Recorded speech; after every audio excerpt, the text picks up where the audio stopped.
Cinta Bernoda Darah, Jilid 12 bagian 4. Kau tidak tahu, biar kau berjuluk suling emas dan menjadi pendekar sakti, agaknya kau tidaklah terlalu cerdik untuk dapat menyelami apa yang menjadi maksud hatiku. Ucapan ini langsung keluar dari hati Lin Lin yang selalu berbisik, aku mencinta kau, mengapa kau tidak tahu, dan yang tentu saja tak mungkin terucapkan mulut itu. Ketika aku bertemu dengan Hek Giamlo, biarpun sikapnya menghormat dan ia menganggap aku junjungannya, akan tetapi aku tahu bahwa diam-diam aku menjadi tawanannya. Karena itulah aku menyuruh dia merampas tongkat pusaka bengkau. Mengapa? Masih bertanya lagi? Tentu saja biar kau mengejarnya, dan kalau kau mengejarnya, berarti kau akan dapat menolongku bebas daripada tawanannya. Ah, diam-diam suling emas memuji kecerdikan gadis ini. Tapi kulihat sekarang kau sudah pandai membebaskan diri sendiri. Kemudian ia teringat akan sesuatu dan cepat bertanya, dan kulihat gerakan-gerakanmu tadi hebat sekali. Dulu kau tidak begitu. Dari mana kau memperoleh kepandaian yang aneh itu? Apakah Hek Giamlo mengajarmu?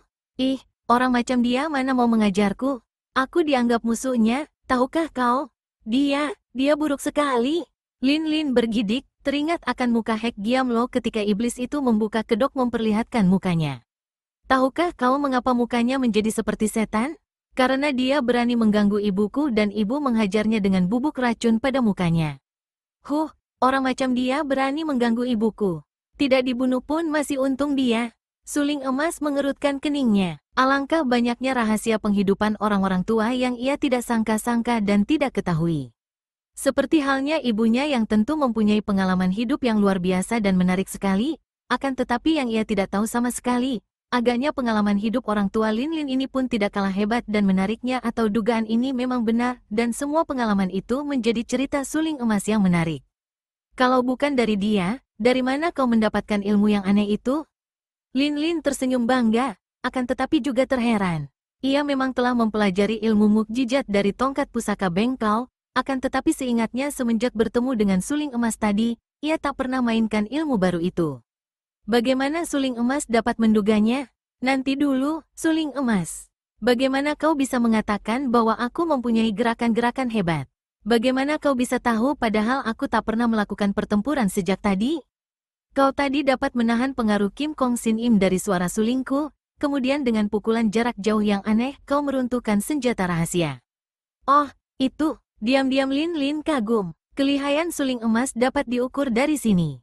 Sebelum ia memperlihatkan ilmunya, pendekar sakti ini sudah mengetahuinya hanya melihat hal itu saja. Timbul kegembiraannya hendak mencoba ilmu barunya terhadap pendekar yang menggugah kasih sayang dan kekaguman hatinya ini. Suling emas, sebelum aku memberitahu dari mana aku mendapatkan ilmu ini, aku hendak mengujinya kepadamu. Harap kau suka meneliti dan memberi petunjuk kepadaku. Kembali suling emas tersenyum. Gadis ini berwatak aneh, akan tetapi jujur dan jenaka. Sudah menjadi watak semua tokoh Kang Ou untuk menyembunyikan rahasia ilmunya, apalagi yang belum dilatih masak-masak, mengeluarkannya saja di depan umum tentu segan karena khawatir kalau diketahui rahasianya oleh orang lain. Akan tetapi gadis ini selain hendak membuka rahasia malah ingin mengujinya terhadap dirinya dan minta petunjuk. Mengapa gadis ini amat percaya kepadanya? Apalagi gadis ini belum tahu bahwa dia adalah Kam Busong. Apalagi mengingat betapa dahulu telah terjadi peristiwa menyeramkan di lingkungan istana, atau lebih tepat di gedung perpustakaan istana ketika ia menyangka gadis ini Suma Cheng dan memeluk serta menciumnya. Karena peristiwa itu pula maka ia sengaja tidak memperkenalkan diri, biar gadis ini sendiri yang kelak mendengar dari Kambusin atau Sian Eng bahwa dia, suling emas, laki-laki yang dulu pernah bersikap kurang ajar kepada gadis itu, adalah kakak angkatnya. Apalagi, kakak angkat bukanlah hubungan yang amat dekat, jauh bedanya dengan saudara tiri yang masih seayah lain ibu seperti halnya dia terhadap Bu Xin dan Sian Eng. Kakak angkat pada hakikatnya adalah orang lain dan bukan apa-apa.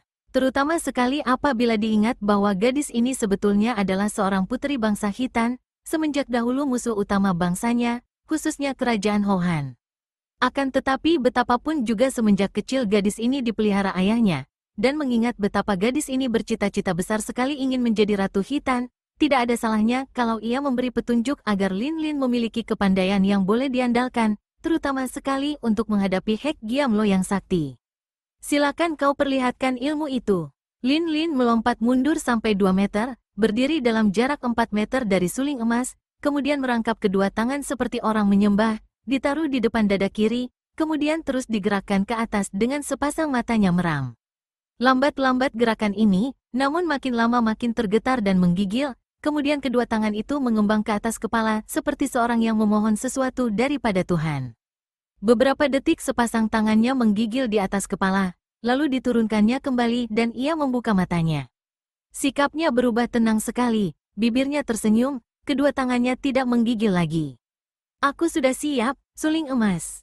Suling emas mengikuti semua gerakan Linlin itu dengan mata makin lama makin terbelalak. Merangkap tangan di depan dada itu, hampir ia tidak percaya. Gerakan merangkap tangan ke depan dada lalu menggerakkan ke atas kepala dan memohon kepada Tian, itulah gerakan sembahyang dari Bengkao. Akan tetapi ia tahu betul bahwa Linlin bukanlah seorang penganut Bengkao, dan ia pun dapat menduga dari kedua tangan yang menggigil mengandung getaran tenaga dahsyat itu bahwa gerakan gadis itu tadi sama sekali bukan semata-mata gerakan upacara keagamaan, melainkan cara untuk mengerahkan semacam hawa sakti yang hebat dan luar biasa.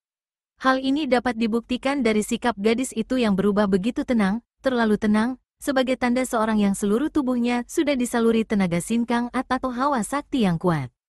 Ia pun bersikap waspada dan dengan mata penuh selidik ia berkata, "Nah, kau mulailah menyerang," suaranya lirih karena hatinya berguncang. "Lihat serangan!" Linlin berseru dan ia segera melompat maju dan memutar-mutar tubuhnya bagaikan sebuah gasing.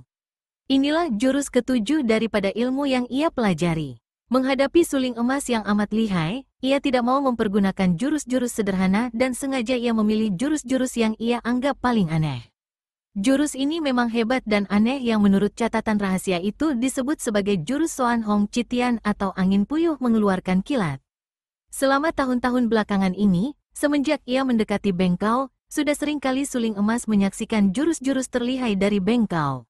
Bahkan dengan Kau Bian Cincin yang menjadi sahabat baiknya seringkali ia bertukar pengalaman dan kritik tentang jurus-jurus sakti.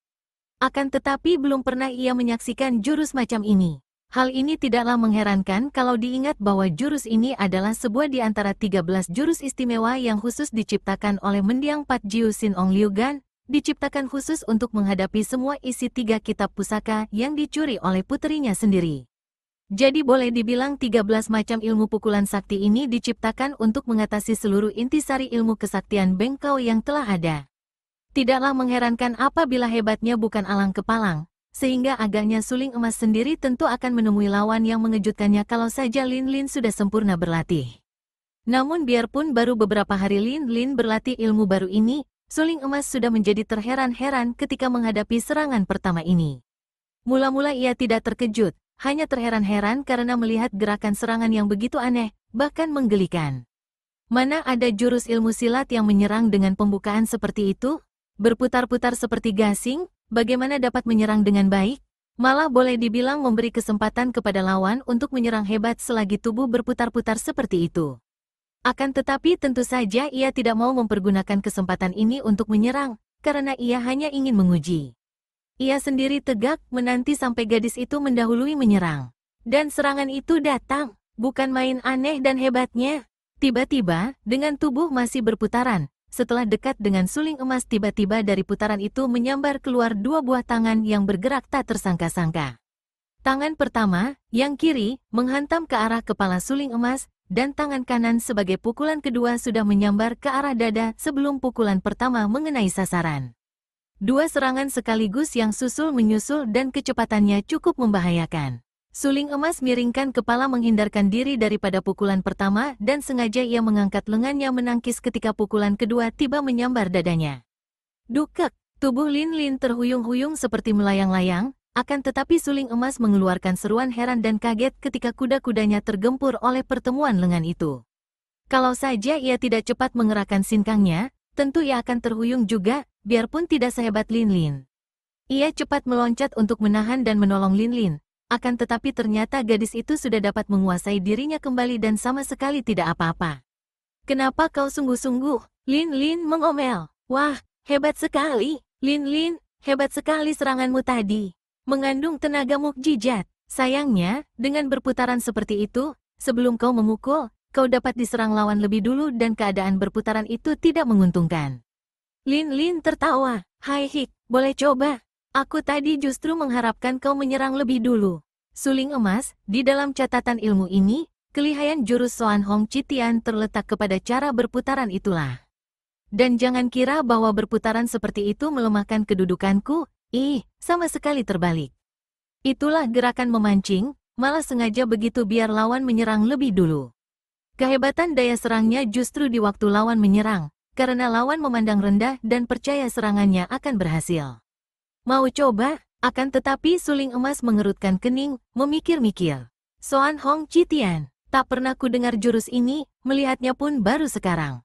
Hai hik, masa? Suling emas yang tersohor sakti, pendekar jagoan itu tidak mengenal jurusku? Lucu, Lin Lin, dari mana kau memperoleh ini? Siapa yang mengajarmu? SSSTTT, nanti dulu, belum habiskan ujian ini? Kau jaga seranganku berikutnya. Sambil berkata demikian Lin Lin sudah menerjang lagi mengeluarkan jurus-jurus yang aneh dan lihai. Dari kedua tangannya yang memukul menyambar angin yang amat kuat sehingga suling emas tak berani memandang rendah. Makin lama suling emas makin tertarik, karena jurus-jurus itu betul-betul belum pernah ia melihatnya. Pergunakan pedangmu, kata suling emas gembira. Lekas cabut pedangmu dan mainkan menurut jurus-jurusmu. Tadinya Lin Lin sudah merasa kecewa sekali karena biarpun ia menerjang dengan hebat, sama sekali ia tidak mampu menyentuh bayangan suling emas sehingga ia merasa seperti menyerang bayangannya sendiri dan merasa betapa ilmunya yang baru ini kalau berhadapan dengan lawan sesakti suling emas atau Hek Giam Lo, benar-benar tidak ada gunanya. Akan tetapi mendengar perintah suling emas ini, ia tidak mau membantah, apalagi dalam suara itu terkandung kegembiraan dan kekaguman. Sinar kuning emas berkeredepan menyilaukan mata ketika Lin Lin mencabut pedang besi kuning dan mainkan pedang pusaka ini menurut jurus-jurus ilmu baru. 13 jurus sudah ia mainkan semua dan pedangnya sama sekali tidak dapat menyentuh ujung baju suling emas. Dengan perasaan sebal dan kecewa, Lin Lin menghentikan permainannya dan menyimpan pedangnya, membanting kaki dan berkata, "Sudahlah, perlu apa kau permainkan aku? Memang aku tidak becus, dan ilmuku, ilmu picisan. Wah, siapa bilang begitu? Lin Lin, kau benar-benar telah mewarisi ilmu yang luar biasa sekali. Sungguh mati, kalau kau sudah melatih ilmu itu dengan sempurna, jarang ada tokoh Kang Ou yang akan mampu menandingimu. Bahkan aku sendiri merasa ragu-ragu apakah aku akan dapat bertahan begitu mudahnya menghadapimu. Ilmu mukjizat, Lin Lin, hanya kurang terlatih dan ada bagian-bagian yang kau keliru latihan agaknya. Kau tadi minta petunjuk, bukan? Nah, aku akan memberi petunjuk-petunjuk kalau saja kau suka berlatih perlahan-lahan. Aku bersumpah takkan mempelajari ilmu itu, dari manapun datangnya. Jangan pura-pura membesarkan hatiku, padahal kau hanya mengejek. Begitu baik hubunganmu dengan Bengkao, masa pura-pura tidak mengenal ilmu silat yang kutemukan di dalam tongkat pusaka Bengkao. Ucapan Lin Lin ini sewajarnya saja karena memang ia sungguh-sungguh menganggap bahwa suling emas mempermainkan dan mengejeknya yang membuat hatinya mendongkol sekali. Akan tetapi ternyata ucapan ini mengagetkan suling emas yang terang-terangan membelalakkan kedua matanya dan memandang kepada gadis itu seakan-akan Lin Lin bukan seorang gadis jelita melainkan seorang siluman yang mengerikan. Memang bukan main kaget hati suling emas mendengar kata-kata ini. Hal ini ada sebabnya. Tadi ketika ia melayani jurus-jurus istimewa anehnya dari Lin Lin, ia selain kaget dan kagum, juga merasa heran mengapa jurus-jurus ini mengandung intisari ilmu Bengkao, akan tetapi lebih tinggi dan seakan-akan mengandung unsur-unsur menekan dan mengatasi intisari ilmu Bengkao. Inilah yang mengagetkan hatinya ketika mendengar bahwa gadis itu mempelajarinya dari surat warisan yang ditemukan di dalam tongkat pusaka Bengkao. Otaknya yang cerdik segera dapat menangkap rahasianya. Takkan salah lagi, tentu mendiang Pat Jiu Sin Ong yang menciptakan dan menyembunyikannya di dalam tongkat pusaka Bengkao dengan maksud menurunkan atau mewariskannya kepada ketua Bengkao. Adapun ketua Bengkao adalah pamannya sendiri, Liu Mo, yang kelihatan tenang-tenang saja ketika tongkat itu dirampas Hek Giam Lo. Andai kata pamannya tahu bahwa di dalam tongkat pusaka itu terdapat surat wasiat mendiang kakeknya yang mengandung pelajaran ilmu kesaktian yang begitu hebat, sudah tentu pamannya itu akan menjadi panik sekali dan tak mungkin menyerahkan tongkat begitu saja kepada Hek Giam Lo. Sekali ilmu itu dipelajari orang luar, berarti Bengkao terancam. Hal ini hanya berarti bahwa pamannya belum tahu akan surat wasiat, berarti pula bahwa surat wasiat itu belum pernah terlihat orang lain dan Lin Lin adalah orang pertama yang mempelajarinya. Lin Lin yang kini mendapat giliran kaget sekali ketika suling emas menangkap tangannya dan memegangnya erat-erat. Aduh, hendak kau patahkan lenganku, serunya. Agak dibuat-buat manja karena sesungguhnya, serat-eratnya suling emas memegang, tentu saja tidak sampai mematahkan tulang lengannya. Apalagi dia memiliki sinkang yang tidak sembarangan. Maaf, Lin, di mana surat wasiat itu? Di mana sekarang? Tanya suling emas agak gugup. Siapa orangnya tidak akan gugup? Kalau surat wasiat itu terjatuh ke tangan orang lain seperti Hek Giamlo, tentu Bengkau akan terancam bahaya. Takkan ada orang Bengkau yang akan dapat melawan musuh yang memiliki ilmu itu secara mendalam, karena ia tahu bahwa ilmu itu adalah ilmu berintisari pelajaran Bengkau yang agaknya dicipta untuk mengatasi kepandaian orang-orang Bengkau. Kenapa sih, kau yang sudah begitu pandai, yang tadi dengan mudah saja menghadapi ilmu ini, apakah kau masih begitu serakah ingin mempelajari ilmu ini pula? Ingat, suling emas, kau sudah bersumpah tadi takkan mempelajarinya. Bukan aku melarang kau mempelajarinya, hanya, aku tidak mau kalau kau melanggar sumpahmu. Aku takkan mempelajarinya, Lin. Tapi lekas katakan, di mana adanya wasiat pelajaran itu? Saking tegang hatinya, penuh kekhawatiran kalau wasiat itu terampas pula oleh Hek Giamlo, suling emas sampai lupa untuk melepaskan tangan Lin. Sejak tadi ia masih memegangi tangan itu, sungguh pun kini tidak ia cengkeram seperti tadi. Dengan jantung berdebar Lin melirik ke arah kedua tangannya yang digenggam suling emas. Ia tersenyum, panggil dulu namaku, Lin, sebut aku Moy atau adik. Lin Moy atau adik Lin yang baik, kata suling emas, biarpun mendongkol merasa geli juga karena memang gadis ini adik angkatnya, apa salahnya menyebutnya adik? Kau menyebut Dinda, aku pun menyebut Kanda. Koko yang baik, surat wasiat itu sudah kumusnahkan. Kau musnahkan? Mereka bertemu pandang, sama-sama menyelidik. Melihat wajah suling emas agak berseri membayangkan kegirangan hatinya, legalah hati Lin. Sudah kurobek-robek menjadi sekeping-keping kecil lalu kusebarkan ke dalam sungai. Betul sudah musnah, apakah Hek Giamlo tidak melihatnya? Kata suling emas agak terburu-buru dan mukanya menjadi merah karena baru sekarang setelah hilang kekhawatirannya, ia teringat bahwa sejak tadi ia menggenggam sepasang tangan yang kecil halus itu. Lin tertawa, lucu sekali Hek Giamlo. Dia goblok. Ada beberapa potongan surat wasiat itu ia ambil. Akan tetapi apa artinya 1-2 huruf pada kepingan-kepingan kecil itu? Ia mendesak, curiga dan bertanya. Dan apa kau jawab? Kukatakan bahwa surat itu dari kekasihku, Hai Hik. Kembali terpaksa suling emas tersenyum, perbuatan yang jarang atau tak pernah ia lakukan. Semenjak ia terpaksa berpisah dari kekasihnya, Sumaceng, tersenyum merupakan hal yang sukar dapat dilakukan suling emas karena hatinya sudah terluka dan ia selalu memandang penghidupan dari segi yang muram-muram. Akan tetapi entah mengapa, berdekatan dengan Lin, ia sudah beberapa kali tersenyum seakan-akan kelincahan dan kegembiraan gadis ini merupakan cahaya terang yang sinarnya mencapai pojok-pojok hatinya yang gelap. Anak nakal. Lalu, dia bagaimana? Percayakah? Mula-mula tidak. Ia bertanya siapakah kekasih itu. Dan kau jawab, tentu, murid Ganlopek, ya. Suling emas sendiri merasa heran mengapa mendadak sontak ia melayani kelakar Lin, bahkan mengeluarkan godaan ini. Benar-benar ia menjadi seperti kanak-kanak, pikirnya dengan wajah merah. Tiba-tiba Lin menggunakan kedua tangannya menangkap lengan tangan suling emas dan 10 buah jari-jari tangannya mencubiti kulit lengan itu. Aduh, suling emas tertawa dan menjerit-jerit karena memang sakit sekali cubitan-cubitan jari yang berkuku runcing itu. Ia tidak tega tentu saja untuk menggunakan tenaga melawan cubitan karena selain tak patut main-main dibalas sungguh-sungguh, juga ia khawatir kalau kuku-kuku jari yang terpelihara itu akan rusak oleh perlawanannya. Kau menyebalkan, siapa bilang? Hayo, siapa bilang aku punya kekasih murid Ganlopek si badut tua itu? Memalukan, menggemaskan. Sudah, aduh. Suling emas masih tertawa-tawa. Lepaskan, hayo bilang dulu siapa yang mengatakan demikian? Kegembiraan suling emas timbul, maka ia merasa belum cukup menggoda. Sambil tertawa ia berkata, memang sudah sepantasnya Lai Bok Liong yang tampan dan gagah itu menjadi anumu. Haha, aduh. Cubitan Lin makin keras. Anu apa? Hayo bilang, apa yang kau maksudkan dengan anumu? Aduh, sakit, Lin Moy, lepaskan. Kumaksudkan kekasihmu tentu, bukankah ia amat mencintamu dan selalu membelamu? Mendadak Lin melepaskan tangannya dan menangis. Mengapa menangis? Suling emas benar-benar terkejut dan heran sekali.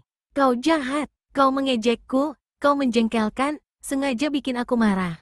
Kau tidak punya hati, tak berjantung. Oh, nanti dulu, Lin Moi. Aku sama sekali tidak mengejekmu. Aku hanya main-main. Masa tidak boleh orang main-main? Maafkan aku, Lin Moi. Sungguh mati aku tidak bermaksud membuat kau marah dan jengkel. Sudahlah, kau maafkan aku. Lin Lin mengangkat mukanya yang merah dan basah. Betul-betul kau tidak mengejek, tanyanya dan suling emas tidak berani main-main lagi karena suara itu mengandung kesungguhan hati yang mengherankan dan mengejutkan.